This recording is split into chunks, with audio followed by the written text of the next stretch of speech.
Hey people, welcome back to my YouTube channel Lemongrass.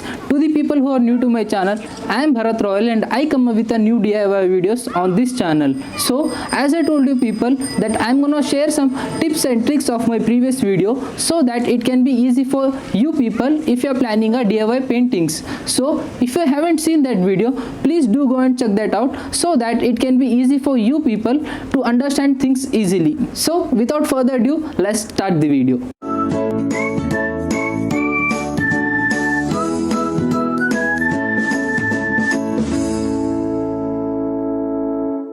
I have divided all the tips and tricks and do's and don'ts into 9 main points so that it can be easy for you people to understand. Point number 1 is what kind of DIY paintings you should do. All the people who are watching this video wants to make some or the other DIY projects, which is absolutely correct because it gives an immense happiness to yourself. But most of the people are really confused where to start from. Don't worry, I am here to help you up. The easiest way what you can do is get familiar with the object which you are planning to paint. Yes, if you want to paint a wall, statue or cement pots or some canvas paintings, you really need to spend some time with them.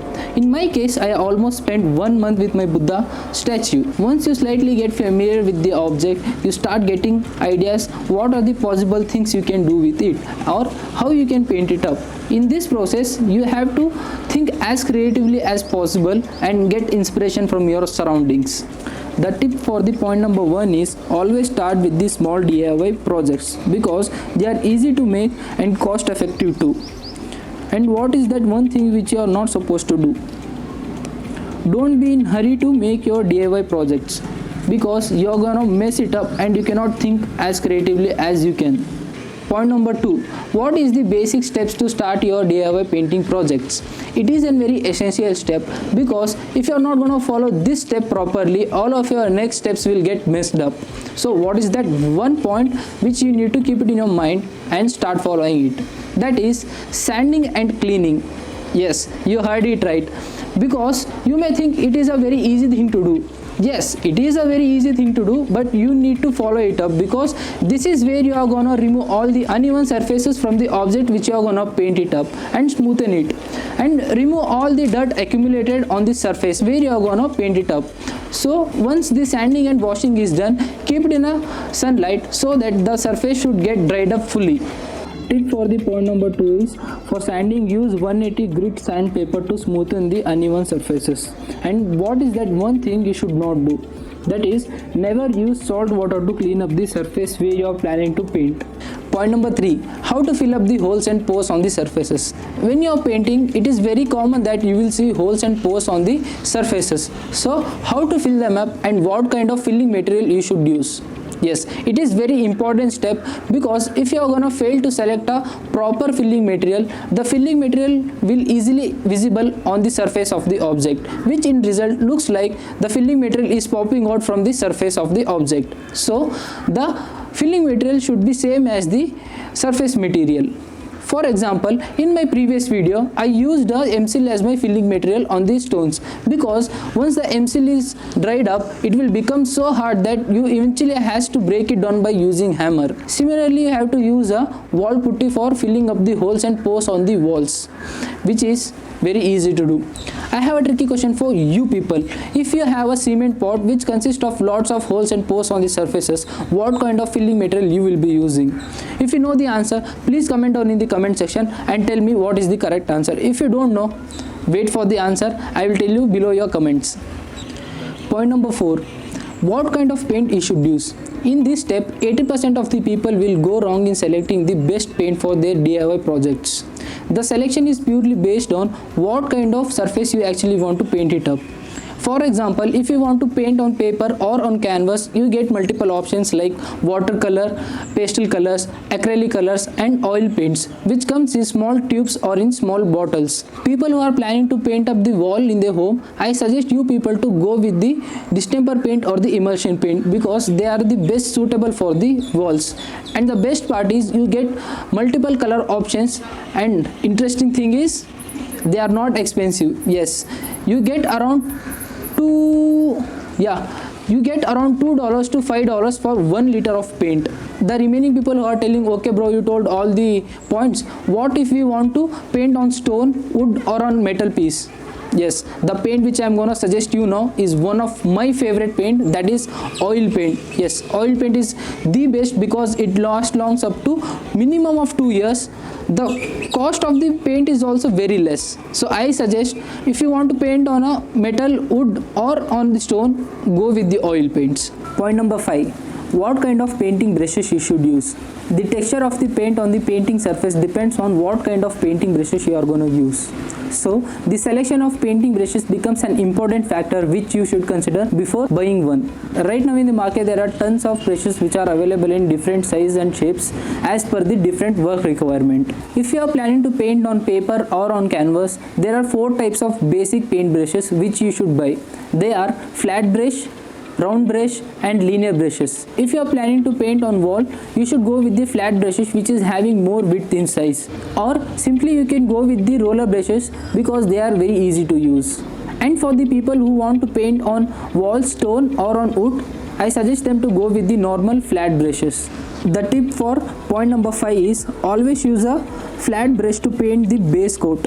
What is that one thing which you should not do? Don't buy very big brush, go with the small average one. The trick for this tip is use linear brushes for the detailing of paints. Point number 6. Where to start your painting from? This is an universal point which everyone should know. So where to start your painting from? Is it from left to right or right to left or top to the bottom or bottom to the top or top left corner to the bottom right corner? Which is the right place to start? Well, the right place to start your painting from is top to the bottom.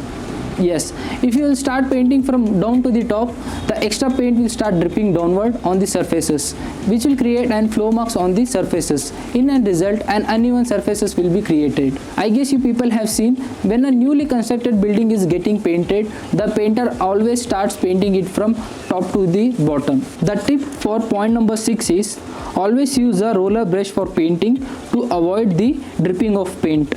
What is that one thing you should not do? If you are using multiple paints for painting, never use a darker colors to paint on the top side of the surface. Point number 7.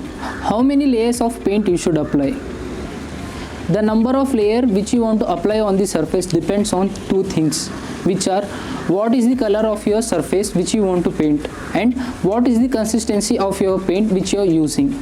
For example, if you want to paint a surface which is in white color and the paint which you are using is also a white color, where the consistency of your paint is very thick, here you have to apply only 1 layer of paint, which is more than enough. What if your surface color is different or darker in color when compared to your paint? Yes, here I suggest you people to apply 2 layers of paints on the surfaces. The tip for point number 7 is dry your first layer of paint under the sunlight before applying the second layer. And what is that one thing you should not do? Allow the layer of paints to dry at least for 5 hours. Point number 8. How to correct your mistakes while painting? When I used to do paintings, I used to commit a lots of mistake, which is very obvious that everyone does. But how to overcome that mistakes? For example, if you have painted an excess area rather than the required area, how to clean it up? Here, you people may tell that by using a normal piece of cloth or a tissue, we can wipe out the excess paint. But does that really work? I can tell yes, but not 100%. Yes, when you wipe out the paint from the normal piece of cloth or a tissue, the 90% of paint get wiped out and the remaining 10% gets spreaded out on the surface. So how to remove that 10% of paint which has got spreaded out on the surface? Don't worry, I have a solution for that. Yes, you can use a thinner for that. It is the same thinner which you use to remove the nail polish paint on your nails. If you have painted a very small area by mistakenly where your fingers cannot be reached, use this trick. Trick for point number 8. And what is that one thing you should keep it in your mind? Dip the small area of the cloth in the thinner and rub on the surface where the paint has to be removed. What is that one thing you shouldn't do? Never leave the excess paint for longer time on the surface.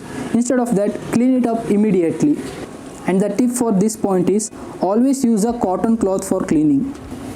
Point number 9. How to make your painting waterproof? Have you ever thought, what if your project is fully completed and it is looking very attractive, and suddenly somehow a water falls on it. Or in some other cases, as the time passes, the dust may get accumulated on the painted surface and eventually you have to wash it up. So how to make your painting waterproof? Don't worry, I have an answer for that. Yes, you can use varnish as the external agent to make your painting waterproof. For different kind of surfaces, you need to use different kind of varnishes. For example, for paper and canvas, you need to use spray varnish, and for remaining surfaces, you have to use the regular varnish. Once the varnish get dried up on the painted surface, the painting will get the glossy effect on it. Tip for point number 9. Always use a flat brush to apply the varnish. And what is that one thing which you should keep in your mind? Never apply a thick coat of varnish on the paint. Instead of that, apply a thin coat. So I have covered all the main 9 points which are very essential to keep in your mind before starting an DIY painting project. So with that, I hope you liked this video. If yes, then don't forget to give me a fat big thumbs up and comment down in the comment section that what you felt. In the future, I'm gonna come up with new such videos. So until then, sayonara.